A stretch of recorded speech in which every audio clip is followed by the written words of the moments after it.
amanhã estou indo para o Pantanal, cara. Olha, que legal. A gente tem um projeto lá com o Instituto Homem Pantaneiro.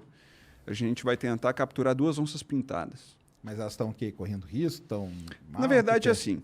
O Pantanal, como todo mundo sabe, passou por esse problema grave, né? Perdeu quase 30% do seu território. Quando você tem impactos como esse, a gente quer saber o que acontece com os animais. Fazer isso depois que acontece é muito complicado. Uma das maneiras que a gente tem é, antes, né, de qualquer coisa, instalar. Ah, isso que eu ia perguntar, se elas já estão chipadas. Vão agora. A ideia é essa. Ah, pegar elas para A gente chipar vai elas. tentar capturar 2, a gente vai colocar um rádio colar. Não, eu falo chipada de zoeira. Não, mas é isso mesmo. É um rádio colar que emite um sinal de GPS. Então a gente consegue monitorar ela hora a hora do movimento dela. E aí, bom, isso é uma pergunta de trocentas que você consegue responder com GPS. Mas aí, por exemplo, quando der quando é incêndio, você vai saber para onde que ela vai para se abrigar. Exatamente. Tipo. Como é um animal de maior porte, tem o poder de correr, você consegue, inclusive, saber onde ela está e possivelmente indicar uma área de refúgio de outras espécies e tentar salvaguardar aquele território antes do fogo chegar ali. E o alagamento, como que elas lidam com isso? Porque o Pantanal alaga, né? Alaga, desalaga e tal. E isso também é um objetivo. Entender como que elas se comportam nisso. Exatamente. Na verdade, esse é um objetivo até primordial mesmo, né? É responder perguntas científicas sobre área de vida, qual o tamanho do território, de que forma elas se relacionam com outras espécies. Quando o Pantanal alaga, elas ficam concentradas aonde? Se tiver uma área de fazenda, onde que elas ficam concentradas, porque isso pode trazer um problema com o produtor rural. Faz-se um trabalho também com esse produtor para tentar uma convivência ali, né? Eles não matarem, né? Eles matam muita onça lá. Ainda é um mega problema no Brasil isso. Todo carnívoro, em qualquer lugar do Brasil, você vai ter esse problema. Seja onça, seja um gambazinho, dependendo do carnívoro, se estiver predando do animal doméstico, ele vai ser um problema. Mas existem maneiras de mitigar. Não só via educação, mas várias outras. E lá no Pantanal, tanto o Instituto Homem Pantaneiro, como a Pantera, como o On Safari, várias instituições, eles têm como objetivo, através, inclusive, de economia, tá? A onça gera dinheiro através do turismo. Como jogar esse dinheiro para compensar a perda? Isso é um momento. Tem produtor rural que é muito preocupado com a conservação e que quer investir, não quer matar a onça. Ele quer investir para cercar a área com cerca elétrica, fazer manejo do gado. Isso tudo são trabalhos que o cientista entra, o cientista da conservação, ele vem com o embasamento da ciência para apontar para esse produtor rural e outros investidores como resolver o problema sem entrar em conflito com o animal. Entendi. E a onça, tipo, ela preda algum outro bicho que come o rebanho, coisa assim, ou é ela mesmo que come o rebanho direto? Geralmente o problema é ela. Quando ela existe, entendi. O problema está ali. Entendi. Carnívoro versus Mas ela, tipo, carnívoro. ela não ajuda, assim, em algum caso? Na verdade, assim, bom, ele é um topo predador. Então, acima dela, só o ser humano no seu conflito. Significa que quando você elimina um topo predador, tudo que está abaixo meio que dá uma desmoronada também.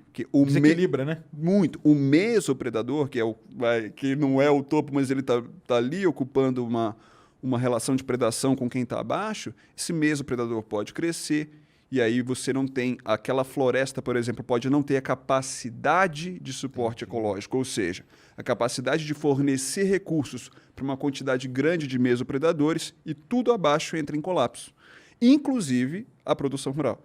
E isso é uma coisa que quem é que vai indicar? É o cientista. Não só, olha, isso acontece, mas como acontece? Ó, se você fizer isso, vai acontecer esse problema, depois esse. Vamos regular aqui, até mesmo para você ter equilíbrio na sua produção. Esse diálogo precisa acontecer, porque isso é conservação de fato. Não, é manter o equilíbrio, né? Agora, é complicado de colocar isso na cabeça deles ou como que é?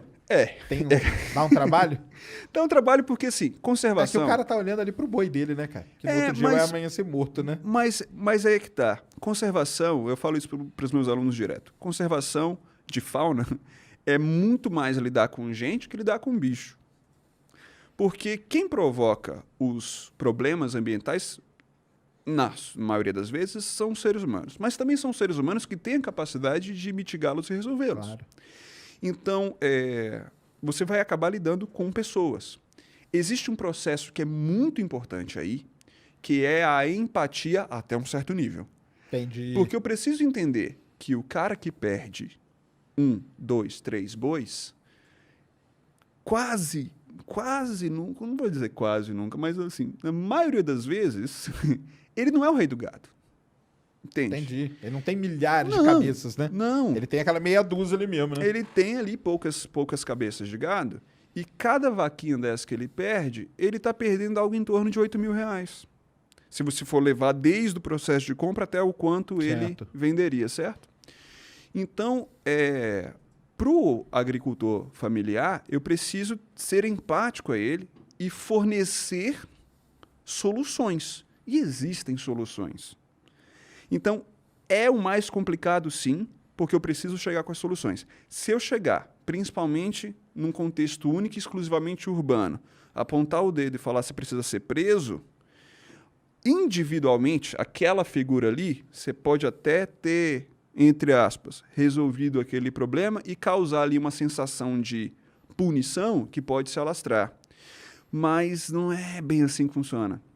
Porque isso gera uma falta de empatia que você pode ter o efeito inverso. Entendi. Então, sim, precisa de punição, sim, precisa de fiscalização, mas você também precisa da ciência solucionando para esse produtor rural para que ele não tenha, ou que esses problemas se mitiguem, ao ponto que, quando ele acontecer, vai ser muito mais fácil você convencer esse cara de sim, que essa claro. perda foi superável. Entendi. Né? É relação de empatia. E você tá nesse trabalho faz tempo, desse de Eu conversar com o povo, que eu falo. Com o tô povo. há 12 anos. Ah, 12 então anos já tem o traquejo, né? Já. Aonde que você já fez esse tipo de... Eu trabalhei em todos os biomas do Brasil. Ah, é? Minha tese de doutorado chama A Caça no Brasil. Então, a ideia foi fazer um tratado histórico Sei. da caça, histórico e atual da caça, de 1500 a 2014, foi quando eu defendi. Então, para isso, a gente teve que rodar em todos os biomas. Mas eu também fiz consultoria em outros biomas, pesquisas em muitos biomas. Qual então, que é o mais complicado de... Amazônia, né? complicado? Defina complicado. Não, complicado de trabalhar deve ser a Amazônia, com certeza. Vou te falar do fundo do coração, sem o menor medo de errar. Caatinga, Caatinga? que é onde eu tô. É Né? mesmo? Fixado Ali no Ceará. É mesmo? Cara, é muito desafiador. Você está falando de um bioma que tem uma capacidade de suporte ecológico ali, né, de recurso bem reduzida, 520 anos de ocupação. A gente foi o primeiro interior a ser ocupado, então ele é muito modificado. E ele é rico. Todo mundo tem a ideia de uma caatinga pobre, né? Uhum. Fala caatinga, o povo pensa em solo seco, crânio de boi e um cacto. Né? A imagem que vem, né? É a imagem que vem. Essa imagem está completamente errada. Completamente errada. É um bioma muito rico. Mas para você revelar essa riqueza, você precisa de um esforço amostral, ou seja, de um esforço de campo muito grande, num ambiente que de fato é mais inóspito. Uhum. Né? A gente está falando de um lugar que eu não recomendo muito que você se perca. Na Amazônia, você até sobrevive uns bons dias. Ah, tá, porque tem recurso. Na Caatinga. Na Caatinga não tem. Não. É mais entendi. desafiador tudo, porque até mesmo para você abrir as trilhas, como é um ambiente que tem uma menor densidade populacional, ou seja, menor número de indivíduos por espécie, você precisa de muito território, de muitas armadilhas, de muitas câmeras instaladas no mato, de muitas pessoas para poder registrar. No meu caso, mamíferos, né? Uhum. Então, é disparadamente mais desafiador. Olha Mas só. assim, de longe. Pensava que era a Amazônia, sabia? A Amazônia, claro que é, porque Acho que porque a Amazônia tem o clima, que já é um negócio... Qual o clima que é pior pra você? Para mim, assim, imagina. É que você tá acostumado lá com o seu, né? Eu trabalho, eu sou professor da Estadual do Ceará no campus de Quixadá. Quixadá é conhecido, né? Uhum. No meio do sertão do Ceará, tem os monólitos. Então, é calor do sol, é calor que bate na pedra e vai na sua cara. É um calor, assim, bem complicado. Mas a Amazônia, ela tem os seus desafios. O maior deles é a estrutura humana que todo mundo precisa para poder trabalhar, ela é muito menor. Então, você tem menos estradas, então é mais tempo de barco. Eu já fui trabalhar em locais que são 15 horas de barco para chegar. Caramba. Ou aviãozinho que vai pousar no lugar, se o avião não der problema. Né? Doideira, né? Já fiz muito isso, trabalhei 5 anos lá. É desafiador em vários aspectos e, sem dúvida, essa questão estrutural é a maior delas. Uhum. Mas em termos de campo, Entendi. né? Me solta em 2 lugares, Amazônia ou Caatinga, eu vou voltar da Amazônia com muito mais registro do que a Caatinga. Saquei. Né? Mas é muito difícil eu dizer qual que eu prefiro, tá? Ah, é? Você gosta Não dele? sei. Nossa, demais. O Brasil é maravilhoso. O Brasil é maravilhoso, só que você olhar para uma Caatinga gigante, e né? ver que ela é linda, rica e maravilhosa, né? Você ir para a Serra da Capivara, por exemplo, que é um lugar que eu recomendo que todo mundo vá, você se encanta com aquilo de fato. Quando você passa a olhar para além da paisagem e começa a ver a riqueza que nós temos de flora e de fauna, chega até a ser estranho entender como tantas pessoas planejam tanto sair do Brasil, o que é louvável, tá? Não estou criticando, não. Saiam do Brasil, conheçam o mundo. Mas não se preocupam em conhecer o seu próprio território.